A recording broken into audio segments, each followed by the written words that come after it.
শাপলা-কলি প্রতীককে সংরক্ষিত নির্বাচনী প্রতীকের তালিকায় যুক্ত করে প্রজ্ঞাপন প্রকাশ করেছে নির্বাচন কমিশন। বৃহস্পতিবার এক প্রজ্ঞাপনে বিষয়টি নিশ্চিত করে ইসি। আর এই সিদ্ধান্তে মিশ্র প্রতিক্রিয়া জানিয়েছে জাতীয় নাগরিক পার্টি, যদিও দলটি এখনো আনুষ্ঠানিক কোনো বিবৃতি দেয়নি। আমরা যথেষ্ট উৎকণ্ঠা এবং উদ্বেগের মধ্যে রয়েছি। এ সম্পর্কে দলটির মুখ্য সমন্বয়ক নাসির উদ্দিন পাটোয়ারি বলেন, ইসি ইচ্ছাকৃতভাবে শাপলাকে পূর্ণ প্রতীক হিসাবে তালিকাভুক্ত করেননি। তিনি হুঁশিয়ারি দিয়ে বলেন, এসব খেলা চলতে থাকলে আমরা নির্বাচন কমিশন ঘেরাও করব। জনগণের কাছে জিনিসটা স্পষ্ট করতে পেরেছে। এনসিপির যুব শক্তির আহ্বায়ক অ্যাডভোকেট তরিকুল ইসলাম বলেন, অভ্যুত্থান পরবর্তী ইসি এক ধরনের জমিদারি ব্যবস্থা কায়েম করেছে। জনগণ চায় শাপলাই হোক এনসিপির প্রতীক।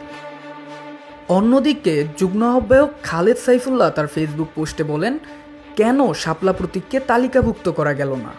জাতীয় প্রতীক সংরক্ষণের যুক্তি দিলে একই নিয়ম ধানের শীষ বা তারকার ক্ষেত্রেও প্রযোজ্য হওয়া উচিত। শাপলা কলি যদি অন্তর্ভুক্ত করা যায়, এটা কি এমন একটা জায়গা দাঁড় করায় না যে তারপর তোমরা যা চেয়েছো সেটা আমরা দিলাম না? সিনিয়র যুগ্ম আহ্বায়ক সামান্তা শারমিনের মতে, শাপলার কলি দিয়ে ইসি আসলে একটি মনস্তাত্ত্বিক চাপ দিতে চাচ্ছে। তিনি বলেন, তারা বোঝাতে চেয়েছে এনসিপি এখনো ফোটেনি।